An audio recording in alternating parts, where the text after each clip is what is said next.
Hello friends, എല്ലാവർക്കും കാറ്റത്തെ കിളിക്കൂടിന്റെ വരാനിരിക്കുന്ന ഒരു എപ്പിസോഡ് റിവ്യൂയിലേക്ക് സ്വാഗതം. ഈ റിവ്യൂ നിങ്ങൾക്ക് ഇഷ്ടമായെങ്കിൽ ലൈക്ക് ചെയ്തും സബ്സ്ക്രൈബ് ചെയ്തും സപ്പോർട്ട് ചെയ്യണേ. നിധിയും നികേഷും സംസാരിച്ചുകൊണ്ട് റോഡ് സൈഡിലൂടെ നടന്നു വരുമ്പോൾ നീതുവിന്റെ ചേട്ടൻ അഖിലും ഫ്രണ്ട്സും കുറച്ചപ്പുറത്തായിരുന്ന് സംസാരിക്കുകയാണ്. ഫ്രണ്ട്സിനെയും കൂട്ടി അഖിൽ അവരുടെ അരികിലേക്ക് ചെല്ലുന്നു. നികേഷ് ചോദിക്കുന്നു, നിങ്ങൾക്ക് എന്താ വേണ്ടത്? എന്തിനാ വഴി തടഞ്ഞു നിൽക്കുന്നത്? മാറി നിൽക്ക്. ചിരിച്ചുകൊണ്ട് അഖിൽ പറയുന്നു, ഇവന്റെ ദേഷ്യം കണ്ടില്ലടാ. അപ്പൊ നിധി പറയാണ്, നികേഷ് ഞാൻ സംസാരിക്കാം, നിങ്ങൾക്ക് എന്താ വേണ്ടേ? എന്റെ അച്ഛനും അമ്മയും വീട്ടിൽ വന്നപ്പോൾ ഞാൻ ആ വീട്ടിലാ ജീവിക്കുന്നേ. നിങ്ങളുടെ മകൾക്ക് ഈ വീട്ടിൽ ഒരു കുറവും വരില്ല എന്നൊക്കെ പറഞ്ഞില്ലേ? നീ ജീവിക്കോ അവിടെ? അതുപോലെ ഒരു വീട്ടിൽ നീ താമസിക്കുന്നത് നാട്ടുകാർക്ക് ആശ്ചര്യമാ. 80 വയസ്സുള്ള ഒരു കിളവി പോലും ആ വീട്ടിൽ ഒരു രാത്രി താമസിക്കില്ല. പക്ഷെ നീ അവിടെ തന്നെയല്ലേ താമസിക്കുന്നത്? അത്ഭുതം തന്നെ അല്ലേടാ. അതേടാ അഖില എന്ന് പറഞ്ഞ ഫ്രണ്ട്സ് എല്ലാവരും ചിരിക്കുകയാണ്. അഖില ചോദിക്കുന്നു, തടിമാടന്മാരെ പോലെ 5 ആണുങ്ങളുള്ള വീട്ടിൽ ഏത് പെണ്ണ് ജീവിക്കും? പക്ഷെ നീ ജീവിക്കുന്നുണ്ട്. അപ്പൊ തന്നെ അറിയില്ലേ നീ ഏത് സ്വഭാവക്കാരിയാണെന്ന്. ഇത് കേട്ട് ദേഷ്യത്തോടു കൂടി നികേഷ് പറയുന്നു, ആരുടെ മുഖത്ത് നോക്കിയാ നിങ്ങൾ ഇങ്ങനെ പറയുന്നത്? ഓടിച്ചതിന്റെ പല്ല് ഞാൻ താഴെയിടും. അങ്ങനെ നികേഷ് അഖിലിന്റെ നേരെ വരുമ്പോൾ പിടിച്ചു തെള്ളുകയാണ് അഖിൽ. നികേഷ് താഴേക്ക് വീഴുമ്പോൾ എടാ നികേഷ് എന്ന് വിളിച്ച് ടെൻഷനോട് കൂടി അരികിലേക്ക് ഓടി വന്ന് നികേഷിനെ പിടിച്ച് എഴുന്നേൽപ്പിക്കുകയാണ് നിധി. വിരൽ ചൂണ്ടി അഖിൽ പറയുന്നു, കൊന്നുകളയും ഞാൻ. ഫ്രണ്ട് ചോദിക്കുന്നു, എടാ ശരിക്കും 5 ആണുങ്ങളുള്ള വീട്ടിലാണോ ഈ പെണ്ണ് താമസിക്കുന്നത്? നിനക്ക് അറിയില്ലായിരുന്നു എന്ന് അഖിൽ ചോദിക്കുമ്പോൾ അയാൾ പറയുകയാണ്, അറിയില്ലായിരുന്നടാ. അപ്പോൾ അഖിൽ പറയുന്നു, ഇവളുടെ വീട്ടിലെ 5 ആണുങ്ങൾ താമസിക്കുന്നുണ്ട്, ഇവൾ ഒരു പെണ്ണ് മാത്രം അവിടെ താമസിക്കുന്നു. ഇവന്റെ അച്ഛനില്ലേ, അയാളുടെ പേരിൽ കൊലക്കേസൊക്കെ ഉള്ളതാ. ആ കാരണവരും അയാളുടെ 4 ആൺമക്കളും. അങ്ങനെ 5 ആണുങ്ങളാണ് അവിടെ താമസിക്കുന്നത്. എല്ലാം റൗഡികളാ. അങ്ങനെ ഒരു വീട്ടിൽ ഇവള് താമസിക്കുമായിരിക്കും. പക്ഷെ എന്റെ പെങ്ങളെ എങ്ങനെ ആ വീട്ടിലേക്ക് പറഞ്ഞയക്കാൻ പറ്റും? നികേഷ് ചോദിക്കുന്നു, നീ എന്താണ് സംസാരിക്കുന്നത്? ഏട്ടത്തിയുടെ മുഖത്ത് നോക്കി നീ എന്തൊക്കെയാ പറയുന്നത്? നികേഷ് നീ ഇങ്ങോട്ട് മാറി നിൽക്കുന്നു പറഞ്ഞ് നികേഷിനെ പിടിച്ചു മാറ്റി നിധി ചോദിക്കുന്നു, നിങ്ങൾക്ക് നാണമില്ലേ? എന്ത് മോശമായ നിങ്ങൾ സംസാരിക്കുന്നത്? വിദ്യാഭ്യാസം ഉള്ളവനല്ലേ നീ? ഇങ്ങനെയൊക്കെ പറയാൻ നിനക്ക് നാണമില്ലേ? അവര് റൗഡിയാണെന്നോ? അത് നീ കണ്ടായിരുന്നോ? അഖിൽ ചോദിക്കുന്നു, കാണേണ്ട ആവശ്യമുണ്ടോ? അത് ഈ നാടിന് തന്നെ അറിയാലോ. നാട്ടുകാരെന്തൊക്കെയാ പറയുന്നത് ആ വീടിനെ കുറിച്ച്? അപ്പൊ നിധി പറയാണ്, നാട്ടുകാര് പറഞ്ഞാൽ അത് സത്യമാകുമോ?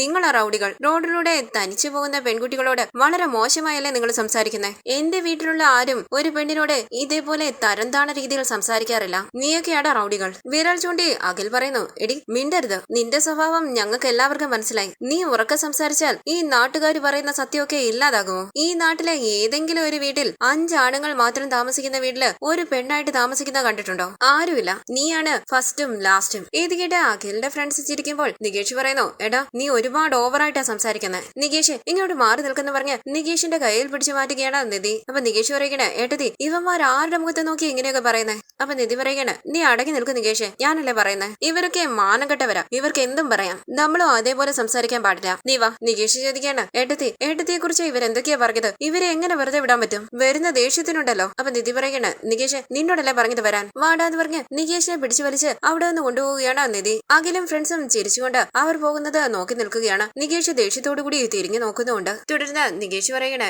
ഏട്ടത്തി എന്തിനാ അവന്മാരെ വെറുതെ വിട്ടത്? ഏട്ടത്തിയെ കുറിച്ച് അവർ എന്തൊക്കെയാ പറഞ്ഞത്? ഒരടിയെങ്കിലും അവർക്ക് കൊടുക്കേണ്ടതായിരുന്നു. അപ്പൊ നിധി പറയുന്നു, എടാ നീ ഒന്ന് അടങ്ങ്, കുറച്ച് വെള്ളം കുടിക്ക്. അപ്പൊ നികേഷ് പറയണ, അതൊന്നും വേണ്ട. എന്തിനാ ഏട്ടത്തി എന്നെ കൂട്ടിക്കൊണ്ട് വന്നത്? അവന്റെ പല്ലടിച്ച് താഴെ ഇടേണ്ടതായിരുന്നു. അപ്പൊ നിധി പറയണ, ആ തടിമാടന്മാരെ നീ തല്ലാൻ ചെന്നാൽ അവര് തിരിച്ചു തല്ലും. അപ്പൊ നികേഷ് പറയണ, ഏട്ടത്തിക്ക് വേണ്ടി തല്ലുകൊള്ളാൻ എനിക്ക് ഒരു കുഴപ്പമില്ല. ഏട്ടത്തിയെ കുറിച്ചും നമ്മുടെ വീടിനെ പറ്റിയും വളരെ മോശമായല്ലേ അവന്മാര് പറഞ്ഞത്? അവരെ എങ്ങനെ വെറുതെ വിടാൻ പറ്റും? അവനെ ഒരടിയെങ്കിലും അടിച്ചിരുന്നെങ്കിൽ എന്റെ മനസ്സ് തണുത്തേനെ. അപ്പൊ നിധി പറയണ, നികേഷ് നീ അടിച്ചിരുന്നെങ്കിൽ വലിയ വഴക്കായനെ. അവിടെയുള്ള ആളുകൾ എല്ലാവരും കൂടും. അവര് പറഞ്ഞ കാര്യത്തെക്കുറിച്ച് ഡീറ്റെയിൽ ആയി പറയാൻ തുടങ്ങും. അതിന്റെ ആവശ്യമുണ്ടോടാ? നികേഷ് ചോദിക്കുന്നു, അതുകൊണ്ട് അവരെ വെറുതെ വിടണമെന്നാണോ ഏട്ടത്തി പറയുന്നത്? അപ്പൊ നിധി പറയുകയാണ്, അവരങ്ങനെയൊക്കെ പറഞ്ഞാൽ അതെല്ലാം സത്യമാകുമോ? നീ അതെല്ലാം വിട്. ഞാൻ അവരെ വഴക്ക് പറഞ്ഞില്ലേ, ഇനി ആ ടോപ്പിക്ക് വിട് നീ. ഇത് കേട്ട് നികേഷ് പറയണേ, ഇല്ല ഏട്ടത്തി, എന്റെ മനസ്സിൽ നിന്നും അത് പോകുന്നില്ല. ഞാൻ ഉറപ്പായിട്ടും ഇത് സുധീഷ് ചേട്ടനോട് പറയും. സുധീഷ് ചേട്ടൻ ഇതറിഞ്ഞാൽ അവന്മാർക്ക് കഴിക്കാൻ പറ്റാത്ത രീതിയിൽ പല്ലടിച്ചു പൊടിക്കും. ടെൻഷനോടുകൂടി നിധി പറയുന്നു, നികേഷ് ഈ കാര്യം വീട്ടിൽ ആരോടും പറയരുത്. നികേഷ് ചോദിക്കാണ്, എന്താ ഏട്ടത്തി പറയുന്നത്? അവരെന്തൊക്കെയാ പറഞ്ഞത്? ഇത് പറയരുതെന്നോ?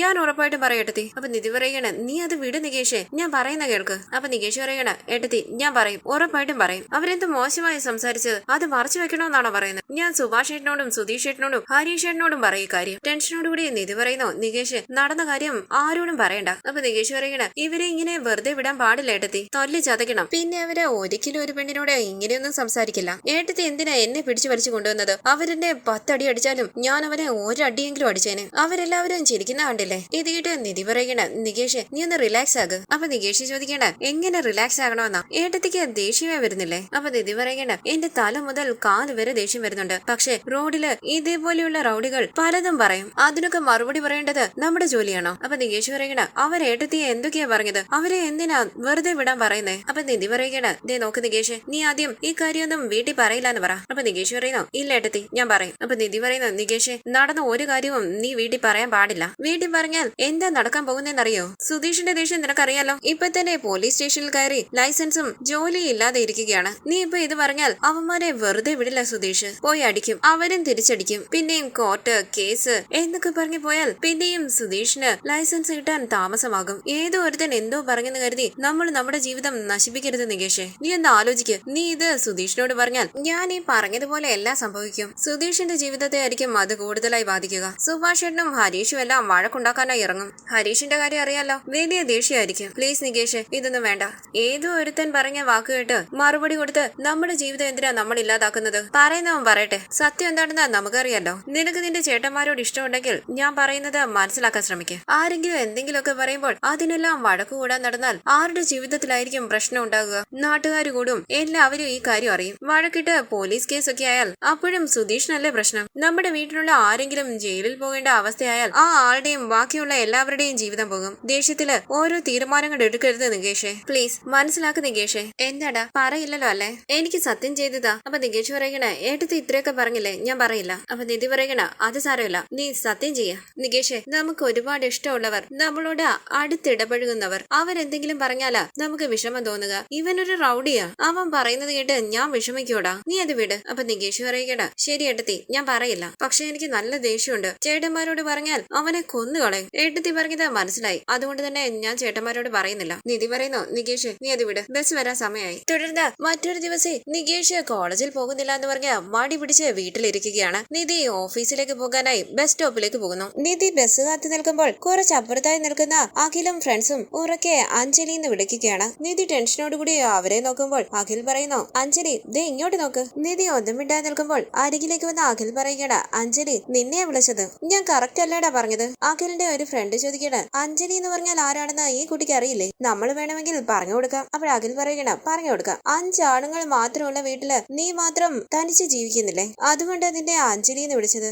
ഈ സമയം കുറച്ച് അപ്പുറത്തായി വന്ന ടിറ്റോ കാണുകയാണ് നിധിയെ അവർ പരിഹസിക്കുന്നത്. അഖിൽ പറയുന്നു, 5 ആണുങ്ങൾ, നീ ഒരേ ഒരു പെണ്ണ്, അതിനൊക്കെ ഒരു ധൈര്യം വേണ്ടേ? പ്രായമുള്ള ഒരാൾ ചോദിക്കുന്നു, ഒരു പെൺകുട്ടി 5 ആണുങ്ങളുള്ള വീട്ടിൽ താമസിച്ചാൽ ആ കുട്ടിയെ അഞ്ജലി എന്തിനാ വിളിക്കുന്നത്? അപ്പോൾ അഖിൽ പറയുകട, അതറിയില്ലേ നിങ്ങൾക്ക്? ഇവളുള്ള വീട്ടില് 5 ആണുങ്ങൾ, ഇവൾ ഒരാൾ മാത്രമാണ് സ്ത്രീ ആയിട്ടുള്ളത്. അപ്പൊ ഇവള് അഞ്ജലി അല്ലേ? ആ കുടുംബം ഒരു മാനം കെട്ട കുടുംബമാ. ഒരുത്തൻ ഭാര്യയെ കൊന്നിട്ട് ജയിലിൽ പോയിട്ട് വന്നിരിക്കുക, ഒരുത്തൻ ജോലിയും കൂലിയും ഇല്ലാതെ ചുറ്റി നടക്കുന്നു, മറ്റൊരുത്തൻ വണ്ടിയും തുടച്ചോണ്ട് നടപ്പുണ്ട്. അങ്ങനെയുള്ള ഒരു വീട്ടില് ഇവള് താമസിക്കുന്നു. അവിടെ നിൽക്കുന്ന ഒരു ചേച്ചി കൂടെയുള്ള ആളിനോട് പറയുന്നു, 5 ആണുങ്ങൾ മാത്രമുള്ള വീട്ടിൽ ഇവള് മാത്രം താമസിക്കുന്നെന്ന്, അതുകൊണ്ടാണ് ഇവരിങ്ങനെ പരിഹസിക്കുന്നത്. ഒരാൾ ചോദിക്കുന്നു, ചേച്ചി ഇങ്ങനെയൊക്കെ ഒരു പെണ്ണിനെ താമസിക്കാൻ പറ്റുമോ? അവർ പറയുകയാണ്, താമസിക്കാൻ പറ്റുമെന്ന് മനസ്സിലായില്ല. അഖില് പറയുന്നു, നല്ല ധൈര്യമുള്ള പെൺകുട്ടിയാ, ഇങ്ങനെ 5 ആണുങ്ങളുടെ ഒപ്പം താമസിക്കാൻ ധൈര്യമൊക്കെ വേണ്ടേ? ഇതെല്ലാം കേട്ട് ടിറ്റോ അവിടെ ഒന്ന് ഓടി പോവുകയാണ്. ദേഷ്യത്തോടു കൂടി അവരെ ഒന്ന് നോക്കിയിട്ട് നിധിയും വീട്ടിലേക്ക് മടങ്ങി പോകുന്നു. കണ്ടു നിറഞ്ഞ നിധി ഓർക്കുന്നു അവർ തന്നെ പരിഹസിച്ചത്. തുടർന്ന് വർക്ക്ഷോപ്പിലിരുന്ന ഹരീഷും നീതുവും കൂടി സംസാരിക്കുകയാണ്. അവിടെ കൂടി വന്ന ടിറ്റോ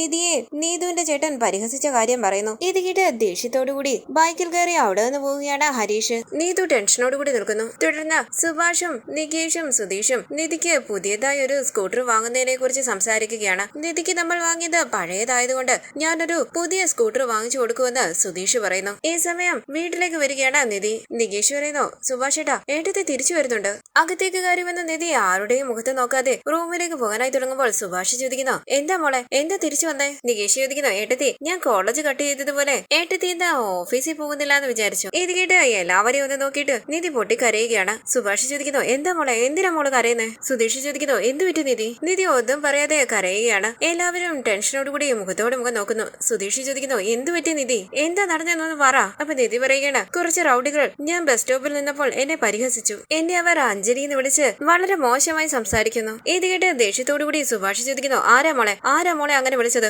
നിധി പറയുകയാണ്, അവര് 4-5 പേരുണ്ടായിരുന്നു. ആദ്യം നീതുവിന്റെ ചേട്ടനാ തുടങ്ങിയത്. ഇത് കേട്ട് വളരെ ദേഷ്യത്തോടുകൂടി നിൽക്കുകയാണ് സുധീഷും നികേഷും. കരഞ്ഞോണ്ട് നിധി പറയുന്നു, അവൻ ആദ്യം എന്നെ അഞ്ജലി എന്ന് വിളിച്ചത്, പിന്നെ എല്ലാവരും അത് തന്നെ പറഞ്ഞ് എന്നെ പരിഹസിക്കാൻ തുടങ്ങി. 5 ആണുങ്ങൾ മാത്രമുള്ള വീട്ടിൽ ഞാൻ തനിച്ച് താമസിക്കുന്നതിനാ അവരെന്നെ അങ്ങനെ പരിഹസിച്ചത്. അവിടെ ഉണ്ടായിരുന്ന എല്ലാവരും എന്നെ പരിഹസിച്ച് ചിരിച്ചു. അവന്റെ കൂടെ ഉണ്ടായിരുന്ന ഫ്രണ്ട്സും ഇത് തന്നെ പറഞ്ഞ് പരിഹസിച്ച് ചിരിച്ചു. ഇത് കേട്ട് ദേഷ്യത്തോടുകൂടി നിധിയുടെ കൈയിലേക്ക് പിടിച്ച് സുധീഷ് പറയുന്നു, വാ നിധി, എന്റെ കൂടെ വാ. അങ്ങനെ നിധിയുടെ കൈയും പിടിച്ച് പിടിച്ച് സുധീഷ് അവിടെ നിന്ന് പോകുമ്പോൾ പിന്നാലെ പോവുകയാണ് സുഭാഷും നികേഷും. തിരിഞ്ഞെന്ന് സുഭാഷ് പറയുന്നു, നികേഷ് നീ വരണ്ട. അപ്പൊ നികേഷ് പറയുകയാണ്, ഇല്ല സുഭാഷേട്ടാ ഞാനും വരും. അന്ന് ഞാൻ ഉണ്ടായിരുന്നപ്പോഴും അവർ ഇതേപോലെയാണ് ഏട്ടത്തിയെ പരിഹസിച്ചത്. ഏട്ടത്തിയാ പറയണ്ടെന്ന് പറഞ്ഞത്. ഇത് കേട്ട് നിധിയെ നോക്കുകയാണ് സുഭാഷും സുധീഷും. നിധി ഒന്നും മിണ്ടാതെ കുരുങ്ങി നിൽക്കുമ്പോൾ സുഭാഷ് ചോദിക്കുന്നു, നിനക്ക് വിവരമില്ലേടാ, ഇതൊക്കെ മറച്ചു വെക്കേണ്ട കാര്യമാണോ? നീ അന്നേ പറഞ്ഞിരുന്നെങ്കിൽ അവന്റെ കൈയും കാലും തല്ലി ഒടിച്ചേനെ. ഇതെല്ലാം കേട്ട് ദേഷ്യത്തോടുകൂടി നിധിയുടെ കയ്യിൽ പിടിച്ചുകൊണ്ട് സുധീഷ് പറയുന്നു, നികേഷ് വാടാ. ഒരു തടിക്കഷ്ണവും എടുത്ത് നിധിയുടെ കൈയും പിടിച്ച് മുന്നോട്ട് നടന്നു പോകുന്ന സുധീഷിന്റെയും സുഭാഷിന്റെയും പിന്നാലെ പോവുകയാണ് നികേഷ്. തുടർന്ന് അഖിലിന്റെയും ഫ്രണ്ട്സിന്റെ അരികിലേക്ക് വന്ന സുധീഷ് ചോദിക്കുന്നു, നിധിയെ ആരാ പരിഹസിച്ചത്? അഖിലിനെ ചൂണ്ടിക്കാണിച്ചുകൊണ്ട് നിധി പറയുന്നു, ഇവനാ ആദ്യം എന്നെ പരിഹസിച്ചത്. ഇവരെല്ലാവരും കൂടെ ചേർന്ന് എന്നെ പരിഹസിച്ച് ചിരിച്ചു. അഖിൽ പറയുന്നു, അതേടാ ഞാൻ അങ്ങനെ പരിഹസിച്ചത്. നീ എന്ത് ചെയ്യും? അഖിലിന്റെ കരണം പുക ചടിക്കുകയാണ് സുധീഷ്. അഖിൽ പറയുന്നു, 5 ആണുങ്ങളുള്ള വീട്ടില് ഒരു പെണ്ണ് മാത്രം താമസിക്കുന്നു. ഇവളെ പിന്നെ പരിഹസിക്കാതെ ഞങ്ങൾ എന്ത് വേണം? ദേഷ്യത്തോടുകൂടി സുഭാഷ് അഖിലിനെ തല്ലുകയാണ്. അഖിലിന്റെ ഫ്രണ്ട്സ് തിരിച്ചടിക്കാനായി വരുമ്പോൾ സുധീഷും സുഭാഷും നികേഷും കൂടി അവരെ തല്ലുന്നു. ഈ സമയം ബൈക്കിൽ അവിടേക്ക് വരികയാണ് ഹരീഷ്. നികേഷ് ചോദിക്കുന്നു, ഏട്ടത്തിയെ കുറിച്ച് അനാവശ്യം പറയുന്നോടാ? ഹരീഷും അവരുടെ ഒപ്പം അഖിലിനെയും ഫ്രണ്ട്സിനെയും തല്ലുകയാണ്. അഖിലിന്റെ ഷട്ടിൽ കുത്തിപ്പിടിച്ച് സുധീഷ് നിധിയുടെ മുന്നിലേക്ക് കൊണ്ടുവരുമ്പോൾ നിധി പറയുന്നു, അടിച്ചവന്റെ പല്ല് താഴെയിട്. ഒടിക്കുന്ന അടിയില് ഇനി അവൻ ഒരിക്കലും ഒരു പെണ്ണിനെയും പരിഹസിക്കരുത്. അടിയവനെ. അഖിലിനെ തല്ലി ചതച്ച് സുധീഷ് ചോദിക്കുന്നു, നിധിയെ കുറിച്ച് നീ അങ്ങനെ പറയുമോടാ? ഇനി ഒരു തവണ കൂടി നീ ഇങ്ങനെ പറയുമോ? പറയില്ലെന്ന് പറയടാന്ന് പറഞ്ഞ് സുധീഷ് വീണ്ടും അഖിലിനെ തല്ലുകയാണ്. തല്ലുകൊണ്ട് തുടർന്ന അഖിൽ പറയുന്നു, അങ്ങനെ പറയില്ല. അപ്പൊ സുധീഷ് പറയുകയാണ്, സോറി പറ, നിധിയോട് സോറി പറയടാ. ദേഷ്യത്തോടു കൂടി അഖിലിന്റെ കരണം പുക ചടിച്ച് ഹരീഷ് പറയുന്നു, ഇനി ഒരിക്കൽ കൂടി ഏട്ടത്തിയെ കുറിച്ച് അനാവശ്യം പറഞ്ഞാൽ നിന്റെ വായിൽ പല്ല് കാണില്ല. അഖിലിന്റെ ഫ്രണ്ട്സിനെ തല്ലുന്ന സുഭാഷ് പറയുകയാണ്, ഇനി ഒരു പെണ്ണിന്റെ മുഖത്ത് നോക്കിയും ഇങ്ങനെ അനാവശ്യം പറയരുത്. ഈ തല്ല് ഓർമ്മയിൽ വേണം. ഈ സമയം അവിടേക്ക് വന്ന ഭാസ്കരൻ നിധിയോട് ചോദിക്കുന്നു, മോളെ എന്താ പറ്റിയേ? അപ്പൊ നിധി പറയുകയാണ്, ഇവരെല്ലാവരും എന്നെ പരിഹസിച്ചു, വളരെ മോശമായി സംസാരിച്ചു. എനിക്കിത് താങ്ങാൻ പറ്റിയില്ല. അത് ഞാൻ ഇവരോട് പറഞ്ഞു. ചുറ്റും നിൽക്കുന്ന ആളുകളോട് ഭാസ്കരൻ ചോദിക്കുകയാണ്, ഒരു പെണ്ണിനൊരു പ്രശ്നം വന്നാൽ ചുറ്റും നിന്ന് ചിരിക്കുകയാണോ നിങ്ങൾ? കുറെ റൗഡികൾ ചേർന്ന് ഒരു പെണ്ണിനെ പരിഹസിക്കുന്നത് കണ്ട് ചിരിക്കുകയാണോ നിങ്ങൾ? അത് ചോദ്യം ചെയ്യാൻ ഒരുത്തനും കഴിവില്ലേ? പോടാ, നിന്നെയൊക്കെ കൊന്നു കളയുമെന്ന് പറഞ്ഞ് ഭാസ്കരൻ അവിടെ കിടക്കുന്ന കല്ലുകൾ എടുത്ത് എല്ലാവരെയും എറിയുകയാണ്. അഖിലും ഫ്രണ്ട്സും അവിടെ നിന്ന് ഓടിപ്പോകുന്നു. അഖില് തിരിഞ്ഞു നോക്കുമ്പോൾ ഭാസ്കരൻ ചോദിക്കുകയാണ്, എന്താണ് നോക്കുന്നത്? കൊന്നുകളയും ഞാൻ. നിധി സന്തോഷത്തോടുകൂടി എല്ലാവരെയും നോക്കുകയാണ്. തുടർന്ന് തല്ലുകൊണ്ട് തളർന്ന് വീട്ടിലേക്ക് വരികയാണ് അഖിൽ. എന്തു പറ്റിയിടാന്ന് ചോദിച്ച് ടെൻഷനോടുകൂടി അഖിലിന്റെ കയ്യിൽ പിടിച്ച് അവിടേക്ക് ഇരുത്തുകയാണ് അച്ഛനും അമ്മയും. നീ ഇത് വെള്ളം കൊണ്ട് കൊടുക്കുന്നു. അമ്മ ചോദിക്കുന്നു, നീ ബൈക്കിൽ നിന്നും താഴെ വീണോ? ചോര വരുന്നുണ്ടല്ലോ. ചന്ദ്രൻ പറയുകയാണ്, വാടാ നമുക്ക് ഹോസ്പിറ്റലിൽ പോകാം. ഇത് കേട്ട് അഖിൽ പറയുകയാണ്, ഞാൻ ബൈക്കിൽ നിന്നൊന്നും വീണില്ല, എല്ലാം ഇവള് കാരണോ. ഇവള് പ്രേമിക്കുന്ന ഒരുത്തനുണ്ടല്ലോ, ഒരു റൗഡി, അവനും അവന്റെ ചേട്ടന്മാരും അനിയനും കൂടിയാ എന്നെ തല്ലി ചതച്ചത്. നീതു ചോദിക്കുന്നു, അവരെന്തിനാ നിന്നെ തല്ലുന്നത്? എവിടെയോ പോയി അടി വാങ്ങിയിട്ട് അവരുടെ മേൽ പഴിചാരുകയാണോ? അഖിൽ പറയുന്നു, കൊന്നുകളയും ഞാൻ. മിണ്ടാ നിൽക്കുന്ന നിനക്ക് നല്ലത്. ചന്ദ്രൻ ചോദിക്കുന്നു, അവരെന്തിനാ നിന്റെ ദേഹത്ത് കൈവച്ചത്? നീതു ചോദിക്കുന്നു, അവർ അഖിലേട്ടനെ അടിക്കാനുള്ള കാരണം എന്താ? എന്തെങ്കിലും പറഞ്ഞിട്ടായിരിക്കും അവര് തല്ലിയത്. അഖിൽ പറയുന്നു, എന്റെ അനിയത്തിയുടെ പിന്നാലെ നടക്കരുതെന്ന് ഞാൻ പറഞ്ഞിട്ടുള്ളൂ, അതിനാ അവരെന്നെ തല്ലിയത്. എനിക്ക് അടി കിട്ടിയതല്ല നിന്റെ പ്രശ്നം, ഞാൻ അവരെ എന്തോ പറഞ്ഞെന്നുള്ളതാണ്. തുടർന്ന് അഖിലിനെയും കൂട്ടിക്കൊണ്ട് ചന്ദ്രനും ഭാര്യയും ഓട്ടോയിൽ ഹോസ്പിറ്റലിലേക്ക് പോവുകയാണ്. സഹായത്തിന് അടുത്ത് താമസിക്കുന്ന ആൾക്കാരും ഉണ്ട്. ഇതെല്ലാം കണ്ട് സംശയത്തോടുകൂടി ആലോചിച്ച് നിൽക്കുകയാണ് നീതു. ഈ സീരിയലിന്റെ കൂടുതൽ വീഡിയോസിനായി ചാനൽ സബ്സ്ക്രൈബ് ചെയ്ത് സപ്പോർട്ട് ചെയ്യണേ. താങ്ക്